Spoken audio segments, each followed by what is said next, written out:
Gillian Spencer, I'm sure may be familiar to some of you at home. She was suspended by Queensland Health 2 years ago for questioning the validity of gender-affirming care for supposedly transgender children. She's been on Sky many times. I've interviewed her here.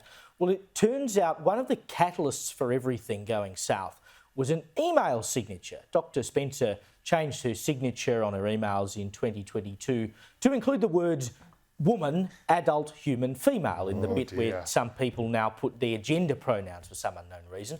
And 2 medical directors ordered her to remove it, saying that it could be perceived as transphobic. Now, Dr. Spencer wants her suspension lifted. She's seeking compensation for alleged breaches of human rights. So this is all going through the court now. I mean, fair's fair, isn't it, Evelyn? If it's sort of expected now that you put your pronouns there. I mean, Dr. Spencer was simply making it clear that she is a woman, an adult human female, which is the definition you would find in the dictionary if you opened it up. What's transphobic about that? Oh, absolutely nothing. The difference is she's living in reality. Her pronouns reflect reality. And, you know, this is literally ideological tyranny.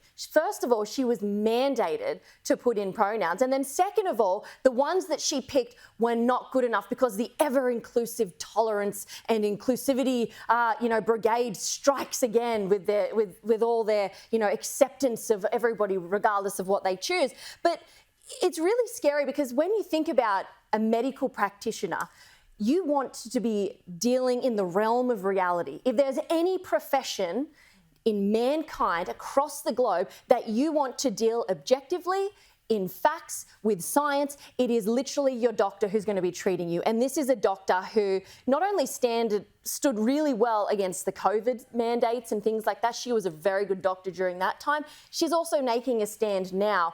And medical professionals across the globe, especially in the UK, are now starting to reverse their medical approach to transgenderism. But again, Australia is very slow to come to reality. We have a similar case here in New South Wales with a doctor called Dr. Jareth Cock. He lost his medical licence, not because he wasn't a good doctor, not because of any medical malpractice, not because one single patient made any allegation or complaint against him, but merely because he shared news articles from news clippings from The Spectator Australia, from Daily Wire, from Cauldron Pool, you name it. Just because of that, he lost his medical licence. So this sort of ideological tyranny is happening across our country, and it's to doctors that you would probably want to be treating you and your loved ones more than these woke, progressive doctors who are unfortunately not dealing in the realm of reality. And, notwithstanding the fact, Jamie, that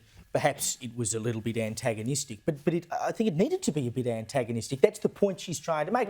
I'm a doctor. I don't need to be dealing in things that I believe to be wrong. I don't need to put pronouns. She's also a doctor called Gillian, so chances are... Yes, I know, exactly.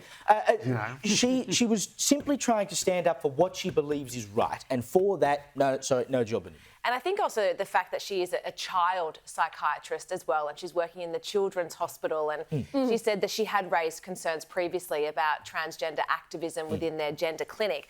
I think that this is great to bring it to the forefront and light, and incredibly that members of staff had said to their bosses that they were confused by her email signature, that she would write that. Isn't that scary? Exactly. And so I think it's just great.